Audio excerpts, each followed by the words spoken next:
formų kūrimas. Tarkime, turime lentelę ir norime sukurti patogią valdymui formą. Einame į Create menu. Aišku, galite kurti arba tuščią formą, arba per formų vedlį, arba per daugiau formų.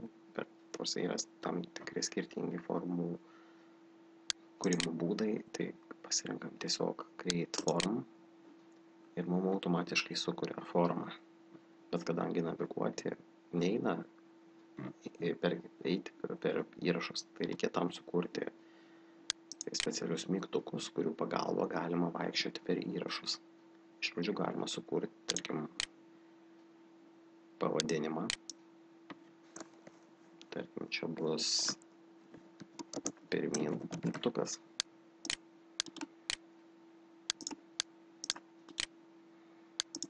Pakeičiame šitą išdėstymą, kad leistų mums tampyti visus šitos mygtukus ir taip toliau. Taigi čia bus mygtukas pirmyn, čia yra jo pavadinimas. Paspaudžiame, kad įdėti mygtuką. Išmeta mygtuko sukūrimo vedlį. Čia galima rinktis tarp įvairių mygtukų, taigi mums reikia tiesiog, kad pereitų į sekantį lentelės duomenų įrašą. Taigi pasirinkame Go to Next Record, spaudžiame Next. Pasirinkame arba paveiksliuką, arba galima pasirinkti du tipus. Tarkim, jeigu pasirinkime tekst, tai mygtuko pavadinimas būtų pirmyn, o jeigu pasirinktumėm arrow right, tai tiesiog bus rodiklytė į dešinę. Čia komandos pavadinimas. Spaudžiame Finish. Pakeičiame vėl šitą. Sumažiname ir šio mygtuko pagalba jau galėsime eiti per įrašus. Bet mums šio mygtuko vien neužtenka.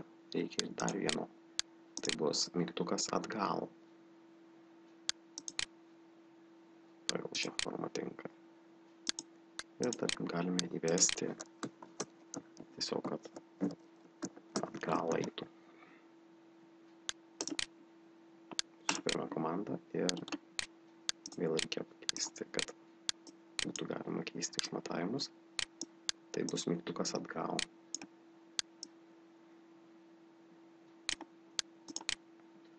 Galima, aišku, įdėti jam pavadinimą čia viršui. Mygtukas atgal.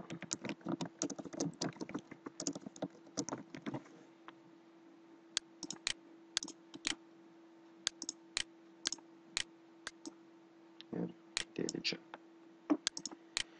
Ir tai padarius, aišku, galima pridėti daugiau mygtukų, kurie teikia daugiau funkcionalumo, eina į paskutinį įrašą, į pirmą įrašą, galima pridėti paveiksliukų, juos susijęti ir taip toliau. Ir išsaugome formą. Atsiranda čia ir pereiname į Form View. Štai leidžiau dabar vaikščioti į priekį atgal. Spaudžiame pirmyn, eina į lentelės antrą įrašą. Dar kartą priekį eina į dar vieną. Dar sekantį atgal, leidžia eiti atgal.